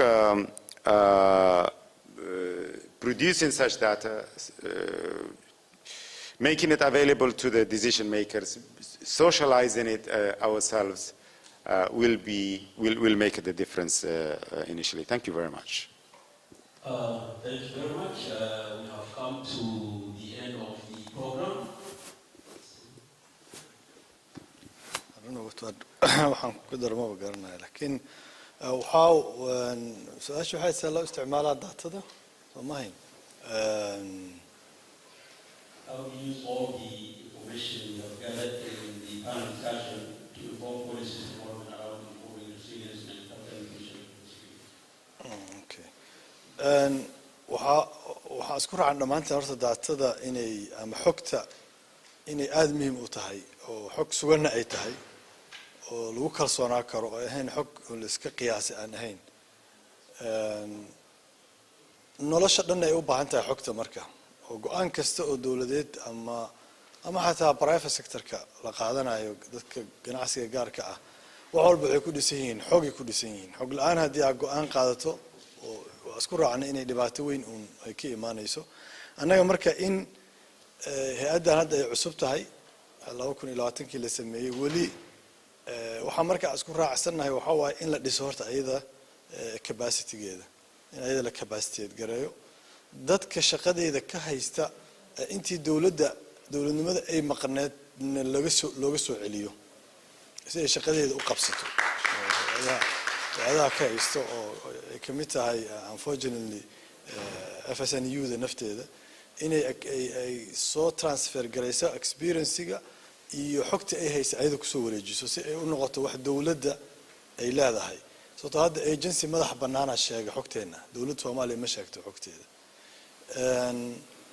xogtana meel walba uga baahannahay point-uu sheegay waxaa ka mid ahaa azana which is community qaar maxay resilience u leeyihiin kuwana u lahayn anagana saada marka abaaraha ka shaqeynayno gurmadkeeda daatadaas ma haysano that is true community qaar u nugul abaaraha oo dadku intooda badan ka dhintaan qaarna abaartii nafteedii dhacaysa qiyaas inaa ku socotaa marka u baahan tahay laakiin xog dhab ah tusaale aan anaga ma hayno oo dadka dibadaha wax ka soo diraa yaa ku badan community-da qaarkood community-na kuma badna oo hadda dhaqaalaha banaanka yimaado waa 2 bilyan 3 bilyan u dhaxeeya sanadkii Soomaalida ugu yimaado community waxaa jira marka dibadaha diaspora ku badan iyo community aan ku badnaynaa jiro Soomaa ama qabiilo community iska dhaafno oonan dadkooda diaspora ku badiyayna jiro oo dadkooda gadaal u caawiya soo caawiya iyo kuwa aan diaspora ku badnaynaa kala jiraan xagga taranka waa lagu kala badan yahay deegaanada dhalmada dadka ku kala badan yihiin deegaanada aad dhalmada u badan tahay deegaanada dhalmada way yar tahay waxaa kaloo jira qiyaas ahaan waxaas xog ma aan hayno ogaada laakiin xog ahaan haddii la hay lahaa go'aana lagu qaadan lahaa waxaa kamid iscaawinta beelaha qaar aad isku caawiyaan oo macnihii aad iskugu tiirsan yihiin beelaha qaarna iscaawintooda ma xoogna oo waa dad oo more independent individualka ku xoog badan qofka inuu asaga survivalkiisa mas'uul ka yahay beelana waxaa qofka subax markuu soo kaco shaxaad ma la yiraahdaa ama tiirsanaan ama uu ku nool yahay dadka inay garab siiyaan ma xog ina u baahanahay marka waxaas waa iska qiyaas oo annaga iyo teamka xafiiskeena iska qiyaasayno laakiin xog ahaan u baahnaa ina ogaano maxaa community-da qaarkood beelaha qaarkood dhimashada ku badinaya ha opportunity-ga dawladda aan loo sinayn fursadda dawladda aan loo sinayn dadaa fursadda dawladda iyo resource-ka dawladda haysta dadna ma haystaan waxaasoo dhan wuxuu u baahan yahay marka inaan helno daato ayada la xiriirta si aan waxaana keeni karana waa ayada daatadan waa inay nadiif tahay ay run tahay ay adda meesha waxay kusoo dhammaanaysaa wax kasta oo la ballaangaraynayo waxay u baahan yihiin xogay u baahan yihiin xog la-aan waxba lama ballaangaray karo nabi yuusuf markuu dhahay calayhi salaatu wasalaam 7 sano aad macnihii aad abaaro culaysa arki doontaan kaydsada wixiina 7 kale aad barwaaqada ay jirto sanadaa ka dambay doono soo ma ahayn 15 sano ahaa wuxuu ballaanku ka hadlayay 7 abaara 7 wax la helaayay iyo sanad dambe oo macnihii iskama hadlaynin markii uu yiri ninka u tuuray iga dhig aniga wasiirka qasnajiga beeraha qasanada jacayl ala khasaain ardi oo dhaasoo ma waa maaliyada ama qasan treasury-ga waxa dhahna waay hada adduunkan cusub boqorkii san kaaga dhigaayo markaasuu inni xafiidun caliim laba quality uu sheegtay aqoonna waa leeyahay dhahay amaanana waa leeyahay marka fiirso quraanka waa iska kormarayna maane 15 sano balaan waa wuxuu sheegay 7 iyo sanad balaankaas marka ma imaan karo without statistics ama tirakobki waxa la yidhaahdaa waa census kaliya laakiin xog in la helo oo dhab ah oo go'aan lagu dhiso informed decision ana marka ummadda badbaadi kara hatta security oo xog ku dhisnayn oo dadka dhimanaya fiiri hadda dad shabaab la qabanaa Soomaa waa in la analyze garay kara dadkan yaa ku biira shabaabka maxay ugu biiraan sabab ma opportunity ugu biiraan ma grievance ugu biiraa qofkan wuxuu qabo grievance ma shabaab ugu biiray ma opportunity fursado ugu biiray ma power inuu ka helo privilege ugu biiray waa hadan nabadgelyo kala cadiin Soomaa marka dadka la soo qabtay interrogation ku imaanaya marka qofka maxuu ugu biiray markaas aad address garay kartaa marka kii inuu power uga helo kii ideology ugu biiray wax dhab ka tahayba in oo wasaan ay asaga diinta u haysto inay ka tahay midaa ugu biiray midaa power iyo privilege iyo inuu ka helo iyo authority asaga oo wax command garay ugu biiray midna fursad $50 $100 siina ugu biiray midna grievance qabiilkiisa ama waalidkiisa dhibaato loo geysto ugu biiray marka wax kasta statistic waa laga maarmaa ma statistically wasaaradda planning kaliya ee joogto every agency ama every institutions ama noqdo public ama ha noqdo private wuxuu u baahan yahay inuu haysto statistics marka waa rajaynayaa in ay jaamacadaheena iyo institutionadeena iyo iskooladeena iyo macaahideena arintaas ay ku xoogeysato dawladana ay ilaahay ka dhigo mid cilmi iyo aqoon iyo xog wax ku go'aansata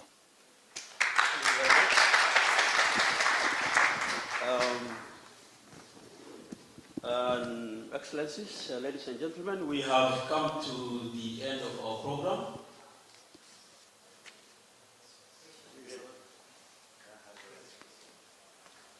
Want us to give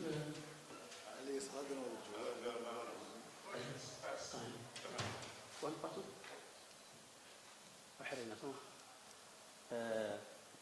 Thank you very much. In the interest of time, we wanted to field some questions from the members of the audience, but fortunately we will not be in a position to receive those questions.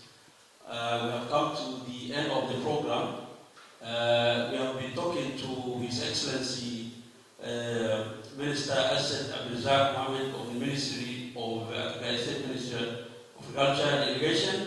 We have also been speaking to Honorable Abdurrahman Abshur, some special presidential envoy for drought response, Dr. Hussein Haji, SMBS board member, Ezana Kaza, head of programs for Somalia, Mr. Shamarki Farah, SMBS board of directors, on the topic of strengthening data systems by modernizing the production and use of agricultural statistics, informing policies with a view to improving resilience in agriculture, nutrition, and security in Africa as part of our panel discussion in marking the African Statistics Day 2022. Thank you very much. My name is Abubakar Mohammed, Communication Specialist, Somali National Bureau of Statistics, and thank you too for coming, the audience. And it's time now for prayers and lunch. Lunch will be provided. I think lunch vouchers will have been distributed by now. So immediately after this, we'll be having our lunch and prayers. Thank you very much.